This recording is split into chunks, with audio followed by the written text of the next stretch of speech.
जे नानांनी कामं केलेत ते वाखाणण्यासारखे आहेतच, परंतु त्यांना असं उत्कंठ असतं की बाबा हे जे तलावाचा परिसर आहे तो अति सुंदर कसा होईल यासाठी ते झटत असतात नेहमी.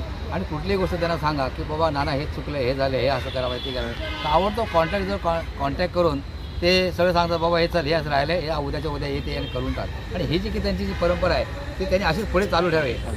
आज येथे गुढीपाडव्याच्या शुभमुहूर्तावरती आपल्या नागनाथ म्हात्रे तलावाचं हे सुशोभीकरणाचं काम उमेश नानांनी हाती घेतलेलं आहे. यापूर्वी देखील या परिसरामध्ये हे तलाव म्हणजे एक अतिशय एकदम उत्कृष्ट आणि असं एक विलक्षण ठिकाण आहे जे ते ज्येष्ठ मोठे लोक असतील किंवा लहान तरुण मंडळी सर्वांना इथे थोडंसं एक विसावा होतो. सकाळी इथे मॉर्निंग वॉकला देखील लोक येतात, त्यानंतर योगा चालते, हास्य क्लब देखील आपल्या इथे आहे, ज्येष्ठ नागरिक कट्टा आहे, गणेश मंदिर आहे, असे विविध एकच ठिकाणी या सर्व गोष्टी असल्याकारणाने याचं सुशोभीकरण अत्यंत महत्त्वाचं आहे आणि वेळोवेळी हे नानांनी त्यांच्या कार्यातनं दाखवून दिलेलं आहे. आज ठाणे शहरामध्ये एकूण 37 तलाव जे आहे त्या तलावामध्ये आपल्या तलावाचं नागनाथ म्हात्रे जो तलाव जो आहे त्याचा 2 नंबर लागतो. म्हणजे एक आपल्याच गोष्ट आहे.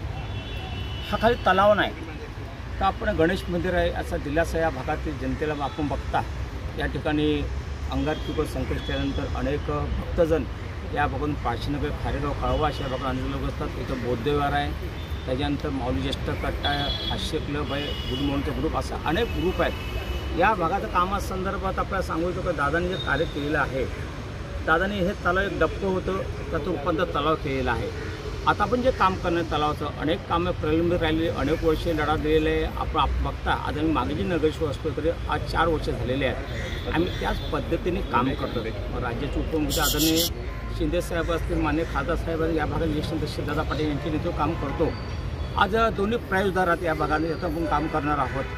त्याच्यानंतर संपूर्ण आपण वॉल कंपाऊंड जे आहे, लांबचं उद्यान आहे, ज्येष्ठ कट्टा आहे, प्रयोगदार आहे, असे कामं या भागातून होणार आहेत. ते वर्षाचा पहिला दिवस आहे आणि खरं याचं श्रेय माझं जर मी काम करत असलो याचं खरं श्रेय हे माझे ज्येष्ठ नागरिक मंडळी आहेत का त्यांना घेऊनच हा कार्यक्रम करतो. परत आपल्या सगळ्यांना खूप शुभेच्छा देतो.